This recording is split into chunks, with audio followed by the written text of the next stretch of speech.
So here we are again back to the starting point. अभी क्या दिखाई दिया? डोमेन, रीजन, कुछ टर्म ऐसी है जो पकड़ में आई, कंपार्ट, कुछ जो टर्म जो आपको बार बार दिखाई दी, कुछ कैपिटल्स में हाई दिखा हुआ, कुछ CTF क्रोमोसोम टेरिटरी CTCF और कुछ रेडियल लूप, लैड, टेड, मार। एग्जाम में क्वेश्चन इन्हीं में से आएंगे, ध्यान रखिएगा। क्रोमोसोम ऑक्यूपाई डिस्टिंक्ट टेरिटरी, ये फाइनल चैप्टर है। तो फाइनल चैप्टर में कुछ हमें पुरानी इन्फॉर्मेशन जो हम ऑलरेडी पढ़ चुके हैं वो इन्फॉर्मेशन भी खींच के वापस लाएंगे, थोड़ा सा और एलोबरेट करने के लिए, हल्का फुल्का सा, और चीज़ों को बांधने के लिए। तो क्रोमोसोम टेरिटरी को समझने के लिए पहले हमें समझना पड़ता है कि क्रोमोसोम जहाँ पाए जाते हैं, मतलब न्यूक्लियस। क्योंकि ये टेरिटरी वाली जो कहानी है ये केवल डीएनए की कहानी नहीं है, ये है DNA plus interaction of the DNA with other proteins. और ये अदर प्रोटीन्स की बात मैं केवल हिस्टोन्स की नहीं कर रहा, मैं बात कर रहा हूँ उन प्रोटीन्स की जो न्यूक्लियस के अंदर ऑलरेडी प्रेजेंट हैं। आज हम लोग की जो अंडरस्टैंडिंग है वो ये कहती है कि भाई एक तो क्रोमोसोम अलग अलग रीजन्स में, डिफाइंड रीजन्स में न्यूक्लियस के पाए जाते हैं, जिन्हें हम लोग क्रोमोसोमल टेरिटरीज बोलते हैं। हर क्रोमोसोम अपनी एक लोकेशन रखे हुए निर्धारित कि न्यूक्लियस के अंदर वो कहाँ मिलेगा। आज हम कई सारे तरह के फ्लोरेसेंट माइक्रोस्कोपी वाले मेथड का इस्तेमाल करके या लेबलिंग का इस्तेमाल करके हम आइडेंटिफाई कर चुके हैं कि अलग अलग क्रोमोसोम अलग अलग रीजन में पाए जाते हैं, जिन्हें हम क्रोमोसोम टेरिटरी बोलते हैं। आमतौर पर उस जगह पर एक क्रोमोसोम इंडिविजुअल होता है। हमने साथ में ये भी देखा कि जब हम लोग डीएनए को फोल्ड होते हुए देखते हैं तो फोल्डिंग तमाम रीजन की एक समान नहीं होती। हमने ये भी पाया कि क्रोमेटिन के अंदर भी डोमेन्स अवेलेबल हैं, कुछ डोमेन जो इनएक्टिविटी को दर्शाते हैं तो कुछ डोमेन ऐसे जो एक्टिविटी को दर्शाते हैं। फिर बाद में ये सब मिलकर के भी सुपर डोमेन्स दिखाते हैं, मतलब एक ऐसे रीजन जहाँ पे कुछ स्पेशलाइज्ड फंक्शन दिखाते हो। फॉर एग्जांपल मान लीजिए कि अगर कोई ऐसा फंक्शन है कि चलिए हमें एंटीबॉडी की सिंथेसिस करानी है। अब एंटीबॉडी की सिंथेसिस कराने के लिए एंटीबॉडी वाले जीन का एक्सप्रेस करना जरूरी है, प्लस साथ में जो डीएनए को रिकम्बिनेशन करते हैं उन एंजाइम्स का बनना जरूरी है। इसके अलावा जो स्पेशल टाइप की मैच्योरिटी दिखाएंगे ये प्रोटीन, उनका भी बनना जरूरी है। मतलब एंटीबॉडी बनना केवल ऐसा नहीं होता कि आपने कहा आरजी जीन एक्सप्रेस करो और एंटीबॉडी बन गया। आरजी जीन को एक्सप्रेस कराने के लिए पर्टिकुलर आरएनए पॉलीमरेज चाहिए, पर्टिकुलर ट्रांसक्रिप्शन फैक्टर चाहिए। ये ट्रांसक्रिप्शन फैक्टर भी तो प्रोटीन है ना, ये भी कहीं जीन से बनते होंगे। फिर जब ये बन गया तो जीन के एक्सप्रेशन के बाद में जब उस आरएनए की प्रोसेसिंग होगी तो वीडीजे जॉइनिंग के लिए अलग अलग तरह के रिकॉम्बिनेज चाहिए होते हैं। ये रिकॉम्बिनेज नॉर्मली तो मिलते नहीं है, ये भी बनते होंगे खास, और ये भी प्रोटीन है बाय नेचर, तो इनकी भी जीन्स हैं। तो जनरली मतलब ऐसी सभी जीन्स जो एक पर्टिकुलर टाइप के फंक्शन के रिस्पॉन्सिबल हों, चाहे वो अलग अलग क्रोमोसोम पे क्यों ना हो, वो भी एक लोकलाइज्ड रीजन में रहना चाहती हैं, जिसे हम लोग सुपर डोमेन का नाम दे सकते हैं, ताकि वक्त पड़ने पर एक साथ वो सब जीन एक जगह मिल जाएं जिन्हें एक्सप्रेस करना चाहिए उस पर्टिकुलर मेजर जीन के एक्सप्रेशन को कंट्रोल करने के लिए। तो अलग अलग लेवल पे हिरार्की होती है इसकी। आज हम ये जानते हैं कि जो न्यूक्लियर एनवलप के आसपास का रीजन है, यहाँ पर डीएनए ज़्यादा कॉम्पैक्टली पैक है, और ये डीएनए ऑफ कोर्स इस तरह का डीएनए है जो एक्सप्रेस करना नहीं चाहता आमतौर पे। जो बीच का रीजन है, सेंट्रल पार्ट में पाया जाने वाला डीएनए, इसमें दोनों तरह से पाए जाते हैं, वो जो एक्टिवेट भी करते हैं सिस्टम को और वो जो इनएक्टिवेट भी करते हैं। अगेन इसके लिए काफ़ी सारे अलग अलग टर्म्स हैं, मेथड्स हैं। अक्सर यूकैरियोटिक जीन एक्सप्रेशन रेगुलेशन में हम लोग इन बातों को समझते हैं। इनमें से एक दो का जिक्र हम लोग जरूर करेंगे, ठीक है। लेकिन बेसिकली आज जो हमारा ये पार्ट है, जो हम लेक्चर लेके चल रहे हैं, ये है फिजिकल ऑर्गेनाइजेशन का। So although the nucleus lacks internal membranes, nuclei are highly organized and contain many subcompartment. कहने को तो हमें ये लगता है कि भाई सेल के अंदर न्यूक्लियस, और न्यूक्लियस तो मेम्ब्रेन से ढका हुआ है, लेकिन न्यूक्लियस के अंदर तो मेम्ब्रेन नहीं मिलती। लेकिन फिर भी हमने ये पाया कि न्यूक्लियस के अंदर भी जगह जगह अलग अलग रीजन्स हैं। इनमें से कुछ रीजन को हम लोग बहुत पहले आइडेंटिफाई कर चुके थे, जैसे कि न्यूक्लियोलस। इनमें से काफ़ी रीजन को हमने बाद में आइडेंटिफाई किया। Each chromosome occupy a distinct region or territory which prevent chromosome from becoming entangled with one another. दूसरी प्रॉपर्टी हमने देखी कि न्यूक्लियस के अंदर जो ये क्रोमोसोम्स पाए जाते हैं, हर क्रोमोसोम ने अपना अपना एरिया बांट रखा है। वो क्रोमोसोम उसी पर्टिकुलर एरिया में रहता है, वो आपस में मिक्सअप नहीं करते, क्योंकि आपस में मिक्सअप करेंगे तो ये लग जाएंगे, सेपरेशन मुश्किल हो जाएगा। इसके अलावा the nucleus contain both chromosome domains and inter chromosomal regions. मतलब ऐसा नहीं है कि न्यूक्लियस में हर जगह क्रोमोसोम ही है, इतना सारा डीएनए भरा हुआ है, बट उसके बावजूद भी वहाँ पे गलियाँ हैं, गैप्स हैं।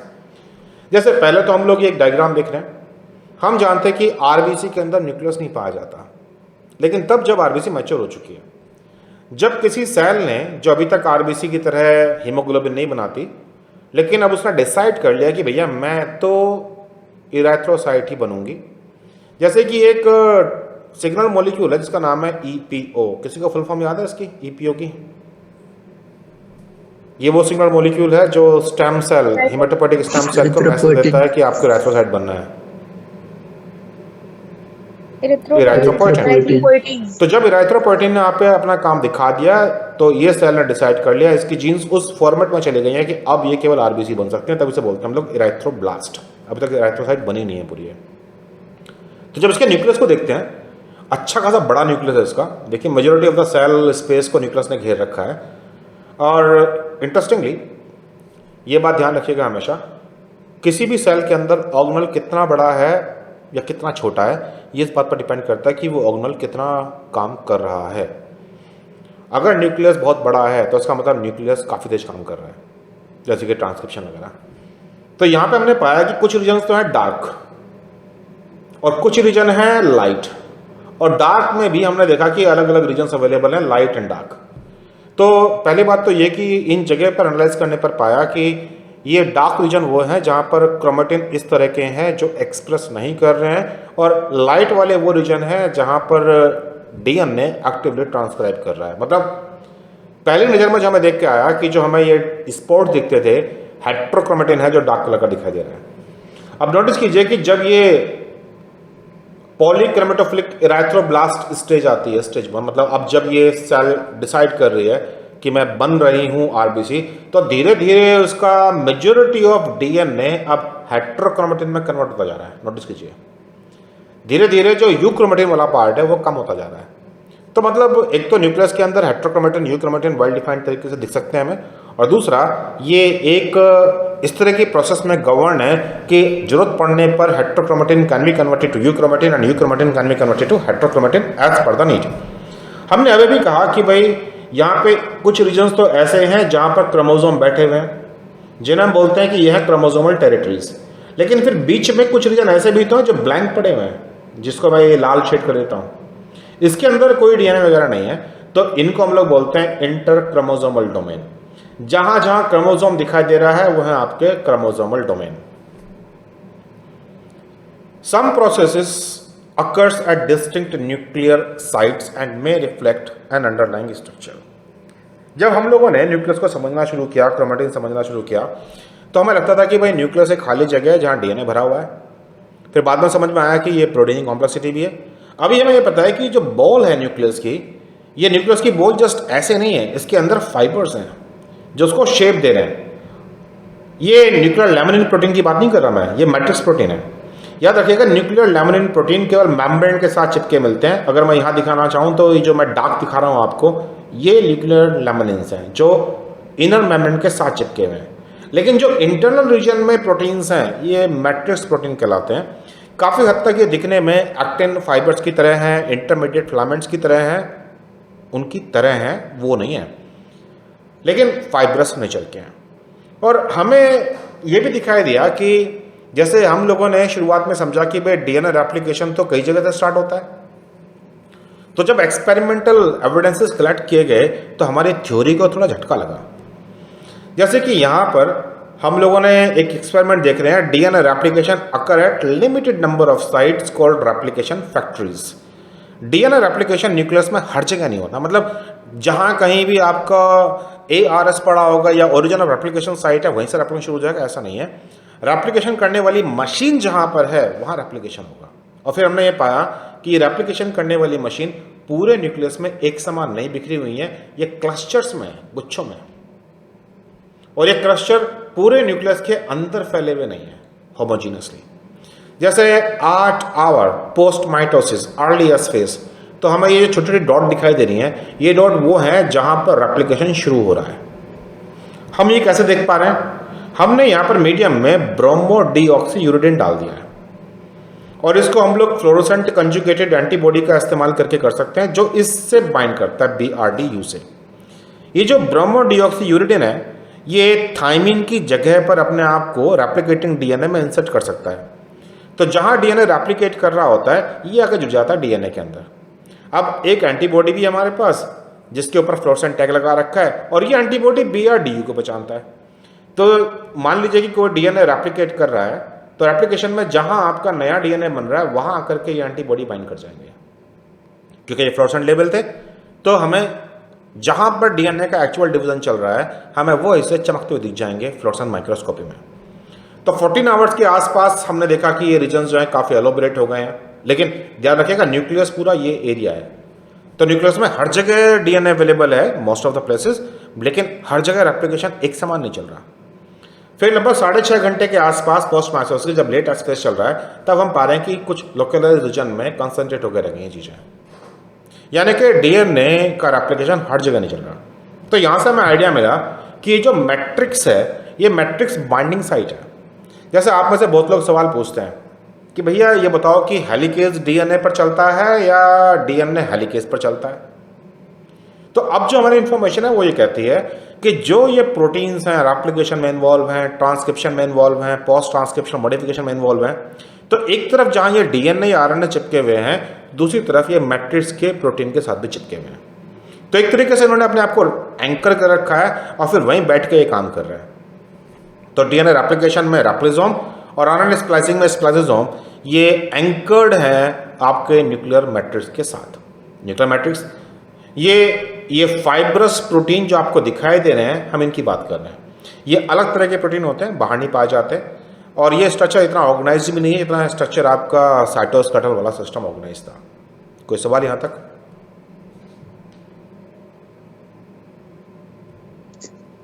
No sir.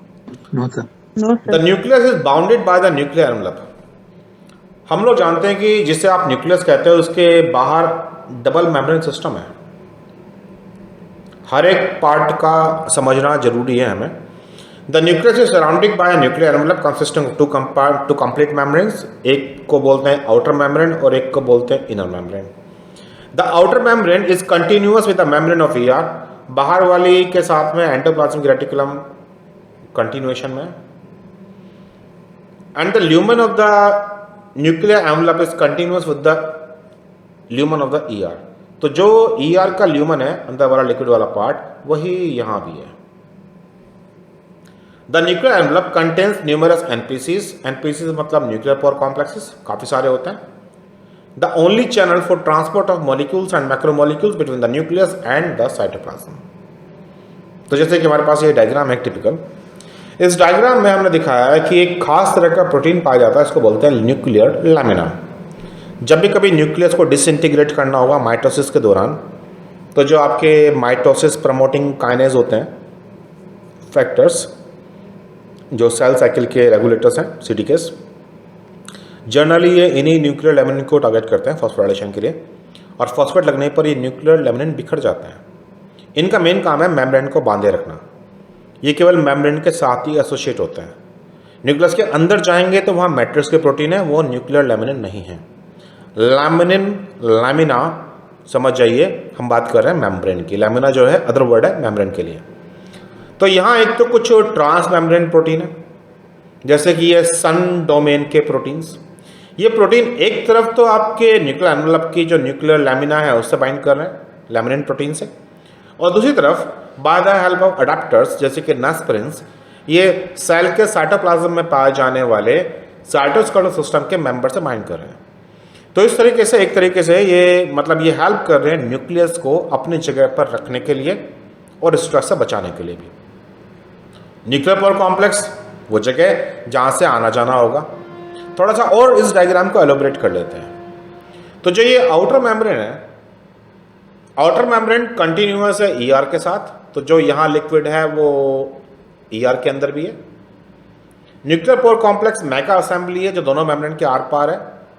बीच की स्पेस को हम पेरीन्यूक्लियर स्पेस कहते हैं जो अंदर वाली मेम्ब्रेन है उसको सपोर्ट करने के लिए जाली का मैशवर्क लगा हुआ है, यही है आपकी न्यूक्लियर लैमिना जो बना हुआ है लैमिनिन प्रोटीन्स का। हमने ये भी पाया कि इस लैमिनिन के साथ में कुछ क्रोमेटिन भी चिपके हुए हैं अंदर की तरफ। आगे समझेंगे कि इन्हें हम लोग LAD कहते हैं, लैमिनिन के साथ जुड़े हुए डोमेन्स, लैमिनिन एसोसिएटेड डोमेन्स। हमने ये भी पाया कि ये जो लैमिनिन की कहानी है ये न्यूक्लियर इंटीग्रिटी के लिए है और इसके बिना न्यूक्लियर एनवलप नहीं बनेगा, क्रोमेटिन उसे बाइंड नहीं करेंगे और ये सब के सब प्रोटीन्स ये कुछ खास ही रोल प्ले करते हैं। इन प्रोटीन को हमें समझना था इसलिए हम आज इन्हें समझ पा रहे हैं, बात ये नहीं है।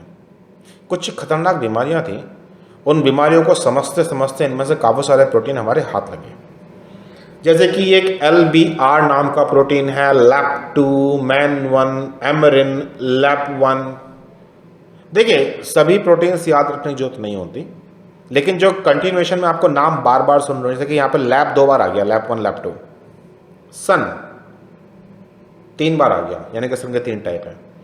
तो जहाँ ये LAP, MAN, एमरिन, LBR ये केवल इंटरनल मेम्ब्रेन एसोसिएटेड प्रोटीन है, ट्रांस मेम्ब्रेन है लेकिन केवल अंदर वाली मेम्ब्रेन के साथ जुड़े हुए। तो जो ये सन प्रोटीन्स हैं ये दोनों मेम्ब्रेन के साथ जुड़े हुए हैं, आउटर भी और इनर भी। तो नो डाउट ये अंदर के लैमिनिन प्रोटीन्स और बाहर के साइटोस्केलेटल प्रोटीन के साथ इंटरेक्शन करने में रोल निभा रहे होंगे। अब देखिए कि ये जो आपके इंटरनल मेम्ब्रेन एसोसिएटेड प्रोटीन्स हैं ये लैमिनिन प्रोटीन से जुड़े हुए ही हैं, लेकिन साथ में हेट्रोक्रोमेटिन भी यहाँ अवेलेबल है इनके साथ जुड़ा हुआ। अब जब इन प्रोटीन्स को समझा गया, फॉर एग्जांपल लैमिनिन A नाम का एक प्रोटीन है, उसको जब समझा गया तो पाया गया कि इससे म्यूटेशंस जो हैं इसके अंदर, उन म्यूटेशन को हमने देखा है कुछ खास डिजीज में, जैसे कि EMD, DCM, FPLD, CMT2, MAD, HGP, ये सब के सब डिफरेंट काइंड के डिजीज हैं, खतरनाक है, बहुत खतरनाक है। इनमें से एक ये हंटिंगसन गिलफोर्ड प्रोगेरिया, ये डिजीज के पेशेंट आपके सामने हैं। कोई मूवी याद आई देख करके? पा। सर पा। तो जो हमने वहां देखा था कि अर्ली एज पर ही जो हमें चेंजेस देखने को मिल रहे हैं ये इस बीमारी के अंदर है। 2 young boys with a premature aging disorder, Hutchinson Gilford progeria. और इस बीमारी में केवल ये लैमिनिन प्रोटीन की तो खराबी है, मतलब जब इनको समझा गया होगा कि भाई इनको ये बीमारी ऐसी क्यों हो रही है, इनकी जीन्स को स्टडी किया, इनके प्रोटीन्स को स्टडी किया, तो समझ में आया कि भैया इनके लैमिनिन प्रोटीन में डिफेक्ट है।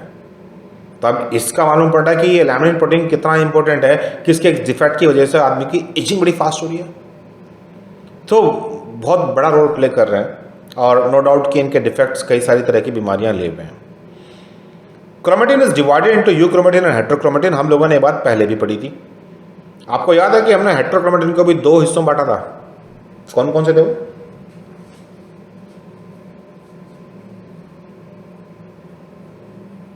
अब ऐसा तो मत करो क्या तुम्हें मैं चैप्टर 1 दोहराऊंगा वापस, इसलिए मैंने कहा था कि प्लीज इन्हें रिवाइज कर लो आज। Constitutive and regulative. Constitutive and regulative, तो ये 2 तरह के हमने हेट्रोक्रोमेटिन पढ़े थे। इंडियट हम लोग रेगुलेटिव को एक बार फैकल्टेटिव भी बोलते हैं, सो अगर कहीं फैकल्टेटिव वर्ड आ जाए तो घबराना मत। तो हम लोगों ने ये देखा है कि भाई जो न्यूक्लियस है, न्यूक्लियस के अंदर खुले हुए रीजन्स हैं जहाँ लेस रीजन अवेलेबल है और कुछ डेंसली पैक्ड एरियाज भी हैं जिन्हें हम लोग हेट्रोक्रोमेटिन कहते हैं। हमने ये भी नोटिस किया कि मेम्ब्रेन के आसपास ज़्यादातर जगह पर हेट्रोक्रोमेटिन एसोसिएटेड है, नोटिस कीजिएगा डार्क पार्ट, और जो इंटरनल पार्ट है ज़्यादातर जगह पर खुले खुले हिस्से हैं। बाद में हमें ये भी समझ में आया कि इसके अंदर भी जो डार्क पार्ट्स हैं सभी की सभी हेट्रोक्रोमेटिन नहीं है, इनमें से कुछ अलग तरह की बॉडीज भी हैं। बट एनीवे, जो भी हमें समझ में आया, in most regions the fibres are much less densely packed than in the mitotic chromosomes. हम इंटरफेस क्रोमोसोम की बात कर रहे हैं, इंटरफेस न्यूक्लियस की बात कर रहे हैं कि ज़्यादातर जगह पर जो आपका क्रोमेटिन है वो लूज पैक है। The material is called euchromatin. It has a relatively dispersed appearance in the nucleus, खुला खुला दिखाई देता है, ढीला ढीला, occupied most of the nuclear region in figure 10.3 जो हम यहाँ देख रहे हैं। Some regions of chromatin are very densely packed with the fibers, displaying a condition comparable with that of the chromosome at mitosis. कुछ जगह पर हम इतना कॉम्पैक्टली पैक दिख रहे हैं जितना कॉम्पैक्टली पैक माइटोसिस में क्रोमोसोम होते हैं। This material is called heterochromatin. It is typically found in the centromeres but also occur at other location, जैसे कि टीलोमियर्स थी या फिर जहां पर हाईली रिपीटिव सीक्वेंसेस पाई जाती हैं। It passes through the cell cycle with relatively little change in its degree of condensation. It forms a series of discrete clumps, but often the various heterochromatin regions aggregate into the densely stained chromocenters. मतलब हम लोग इन्हें क्रोमोसेंटर्स बोलते हैं, जहाँ पर ये densely stand हिस्से पड़े हुए हैं। इनमें से काफ़ी सारा हेट्रोक्रोमेटिन कभी खुलता ही नहीं है अदर देन एस फेज के, जब डीएनए को रेप्लिकेट करना होता है। और डीएनए के रेप्लिकेशन में हमने समझा कि डीएनए जिस जगह एग्जैक्टली रेप्लिकेट कर रहा है और वहीं से खुलता है, बाकी वापस पैक हो जाता है। तो this description applies to region that are always heterochromatic, मतलब कॉन्स्टिट्यूटिव हेट्रोक्रोमेटिन। तो जिससे हम बोल रहे हैं क्रोमोसेंटर्स, मतलब जो डेंसली स्टेन्ड दिखाई देते हैं डार्क कलर के, ये वो हैं जो आमतौर पे हमेशा हेट्रोक्रोमेटिन की फॉर्म में ही पाए जाते हैं, कभी यूक्रोमेटिन में कन्वर्ट नहीं होते। तो ऑफ कोर्स इन्हें हम बोलेंगे कॉन्स्टिट्यूटिव हेट्रोक्रोमेटिन। इन एडिशन कुछ दूसरी क्लास ऑफ हेट्रोक्रोमेटिन भी थी जिससे हम लोग फैकल्टेटिव हेट्रोक्रोमेटिन कहते हैं, मतलब regulative heterochromatin, in which region of euchromatin are converted to a heterochromatic state. मतलब यूक्रोमेटिन था लेकिन थोड़ा सा हेट्रोक्रोमेटिन में कन्वर्ट हो गया, वक्त बढ़ने पर वापस भी हो जाएगा। The structural condition of genetic material is correlated with this activity. आपका जेनेटिक मटेरियल किस रूप में दिखाई देगा ये इस बात पर डिपेंड करेगा कि वो किस तरह की एक्टिविटी करता है। फॉर एग्जाम्पल कॉन्स्टिट्यूटिव हेट्रोक्रोमेटिन, वो जो हमेशा हेट्रोक्रोमेटिन रहना चाहते हैं, वो कौन सी प्रॉपर्टी फॉलो करते हैं? पहली बात, ये परमानेंटली कंडेंस होते हैं। आमतौर पे यहाँ पर जनरली आपको multiple repeats of few sequences of DNA that are not transcribed and are transcribed at very low level. मतलब ये सीक्वेंसेस रिपीटेड होती हैं, या तो ये ट्रांसक्राइब करती ही नहीं है, वो करती भी हैं तो बहुत कम लेवल पर कभी कभी। Probably resulting from the condensed state, it's replicate later than the euchromatin and has a reduced frequency of genetic recombination relative to the euchromatin gene rich area of the genome. Replication के दौरान इनका number बाद में आता है हेट्रोक्रोमेटिन्स का। दूसरा, heterochromatin के रीजन में रिकॉम्बिनेशन फ्रीक्वेंसी ना के बराबर होती है क्योंकि वो कॉम्पैक्टली पैक है, जबकि जहाँ पे जीन पाई जाती हैं ट्रांसक्राइब होने वाले पार्ट, वो खुले हुए होते हैं, पहले रेप्लिकेट करते हैं और वहाँ जीन रिकॉम्बिनेशन फ्रीक्वेंसी भी ज़्यादा होती है। The density of gene in this region is very much reduced compared with the euchromatin.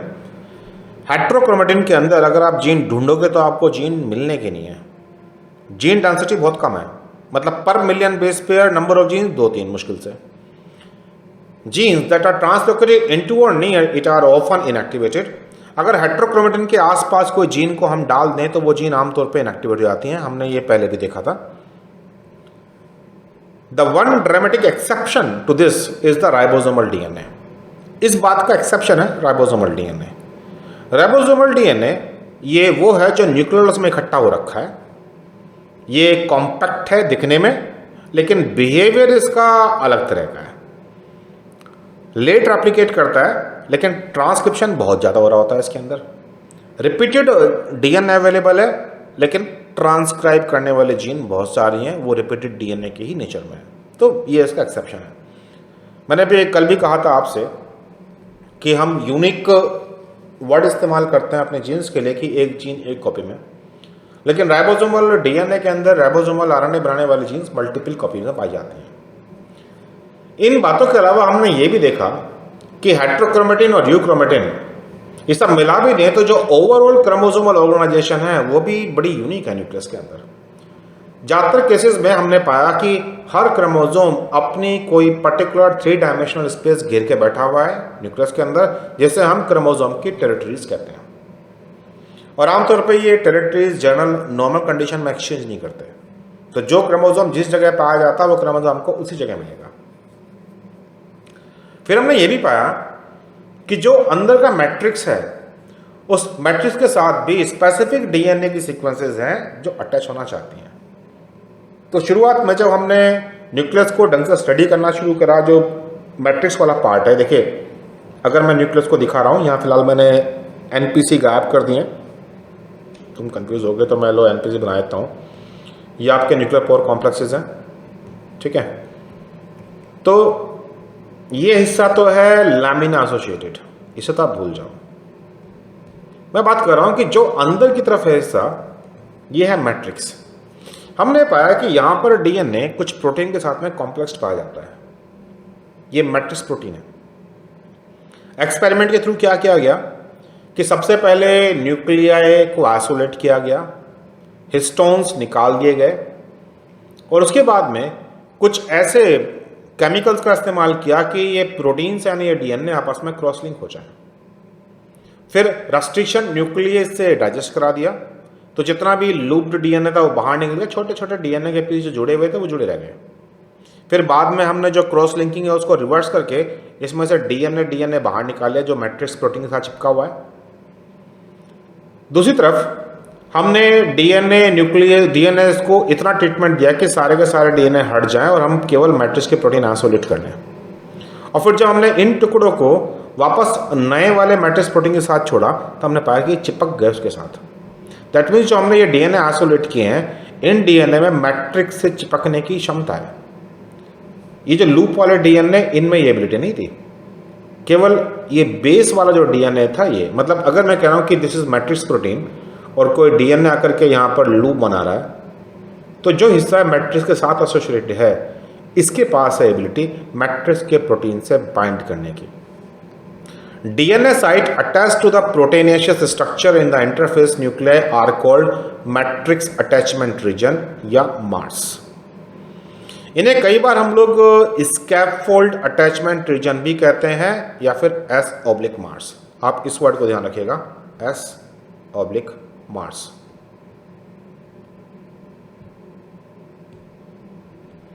अब चाहे ये स्कैफोल्ड वाले प्रोटीन हो चाहे मैट्रिक्स वाले प्रोटीन हो, तो जो डीएनए का चिपका हुआ हम उसे बोलेंगे। तो DNA is attached to the nuclear matrix at specific sequences called matrix attachment region. DNA में ये जो पार्ट हैं इनको हम लोग MAR कहेंगे, मैट्रिक्स अटैचमेंट रीजन, ये सीक्वेंसेस को, या फिर ये स्कैफोल्ड से बाइंड कर सकते हैं तो इन्हें हम लोग SAR कह सकते हैं अगर ये स्कैफोल्ड चिपके हुए हैं। हमने ये देखा है कि ये आमतौर पर AT रिच सीक्वेंसेस हैं, कंसेंसस सीक्वेंस नहीं पाई जाती। तो एग्जाम पॉइंट ऑफ व्यू से नया वर्ड मैट्रिक्स अटैचमेंट रीजन।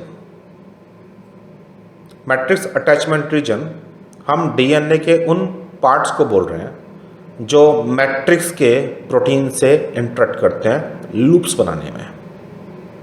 आमतौर पर ये AT रिच होते हैं। अगर ये क्रोमोसोम के स्कैफोल्ड से चिपके हुए हैं ये डीएनए के पार्ट, तो इन डीएनए के पार्ट को हम लोग बोलेंगे स्कैफोल्ड अटैचमेंट रीजन्स। इसलिए शॉर्ट में इन्हें S/MARS कहा जाता है। यहां तक बात समझ में आती है? Yes sir. क्या हमने Yes, ये sir. कहा कि ये Yes, हिस्से sir. ट्रांसक्रिप्शनली एक्टिव हैं या इनएक्टिव हैं?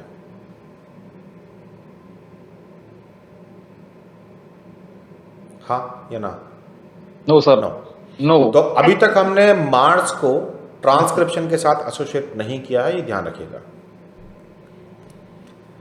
ये जो न्यूक्लियर एनवलप से जुड़ने वाली बात है, अब इसको थोड़ा सा और एलोबरेट कर लेते हैं डायग्राम्स के रूप में।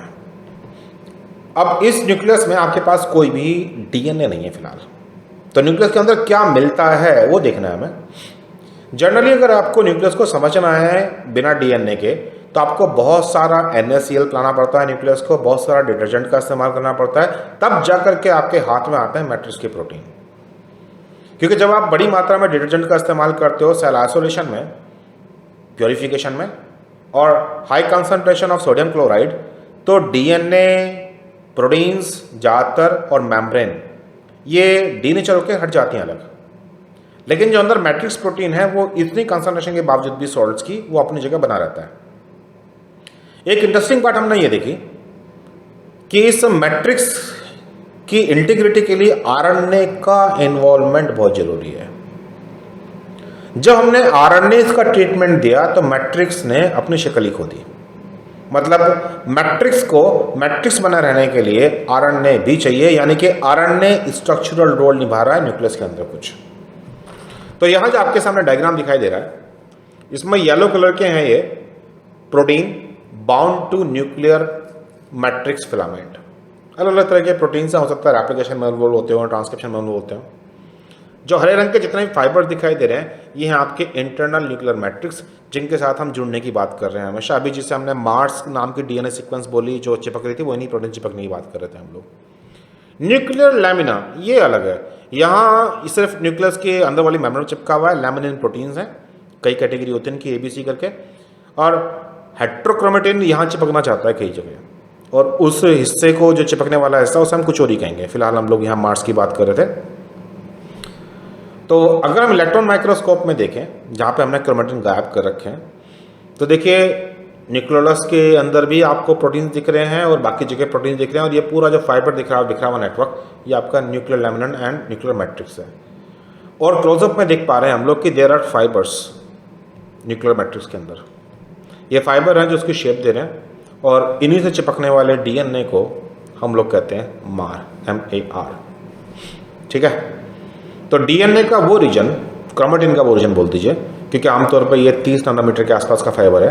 तो क्रोमेटिन का वो रीजन जो न्यूक्लियर मैट्रिक्स के प्रोटीन से बाइंड करना चाहेगा, इनको हम मार्स कहेंगे। ठीक है, और ये जनरली रेडियल लूप बाहर निकालते हैं, और अक्सर इन लूप्स में जीन होती हैं। सो व्हाट डू यू से? अभी मैंने कुछ कोरिलेट कर दिया। क्या कोरिलेट कर दिया मैंने? मार्स और जीन एक्सप्रेशन को। तो यानी कि इन लूप्स में हमें जीन्स मिल सकती हैं। बट इससे पहले कि हम उन लूप्स के अंदर और अंदर घुस जाएं, न्यूक्लियस में केवल ये बातें नहीं है जो हमने अभी बात की, इसके अलावा भी काफ़ी कुछ चीज़ें और हैं। अगेन ये वाला पार्ट मैं बहुत शॉर्ट में रखूँगा, इसके डिटेल में नहीं जा रहा, क्योंकि यहाँ हमारे पास इन्फॉर्मेशन तो बहुत सारी है, लेकिन एग्जाम में कुछ गिनी चुनी बात आती है। मैं केवल उन्हीं गिनी चुनी बातों को फॉलो करूँगा। लिटरेचर मैंने रखा हुआ है इसी के अंदर, आप जितना पढ़ना चाहें। अगर तुम ये एग्जाम सीरियसली क्वालिफाई करना चाहते हो तो ढंग से अच्छे टीचर के साथ पढ़ना शुरू करो, जहां तुम्हें डेप्थ में नॉलेज मिले और तुम्हारे पास सब्जेक्ट की कमांड हो। आप भी मेरे साथ iFly के क्लासेस ज्वाइन कर सकते हैं नेट कोर्सेज के लिए, लाइफ साइंसेस। हम लोग के पास 2 कोर्सेज अवेलेबल हैं, डायमंड कोर्स और गोल्ड कोर्स। दोनों ही कोर्स के अंदर हम लोग 13 यूनिट्स कवर करते हैं, खूब सारे डिटेल लेक्चर के साथ में। जहां डायमंड कोर्स में लाइव क्लासेस अवेलेबल हैं, नए अपडेटेड टॉपिक्स हैं। देखिए साइंस लगातार बदल रही है, तो हर लेक्चर को मॉडिफाई भी करना पड़ता है। 1-to-1 इंटरेक्शन अवेलेबल है, लाइव डिस्कशन होते हैं। इसके अलावा unit test, quiz, mocks, assignments और सपोर्ट के लिए तो मैं हूं ही ना। जबकि गोल्ड कोर्स में हम लोग रिकॉर्डेड लेक्चर्स करते हैं, मॉक एग्जाम करेंगे, यूनिट टेस्ट करेंगे और असाइनमेंट्स और सपोर्ट भी मिलेगा। इसके साथ ही CSI या नेट के लिए हम लोग के पास एक मॉक एग्जाम सीरीज भी है, जहां हम लोग 13 मॉक एग्जाम करते हैं। यहाँ पर सेक्शन A, B और C के तीनों के मिलाकर के 75 क्वेश्चन होते हैं। डिटेल्ड वीडियो सॉल्यूशन होगा और साथ में आंसर्स का एनालिसिस भी होगा कि भाई कौन सा आंसर क्या होना चाहिए। इसके साथ ही दूसरे कोर्सेज भी अवेलेबल हैं, जैसे क्रैश कोर्सेज या फिर यूनिट वाइड टेस्ट सीरीज। अगर आप भी इंटरेस्टेड हैं iFly के साथ जुड़ने के लिए तो मुझे व्हाट्सअप कीजिए 9013902981। मत भूलिए iFly आपकी लाइफ में कैटलिस्ट है जो आपके सक्सेस को जल्दी से मिला देगा, और वो भी सॉलिड तरीके से। चलिए फिर जल्दी मिलते हैं, बाय बाय।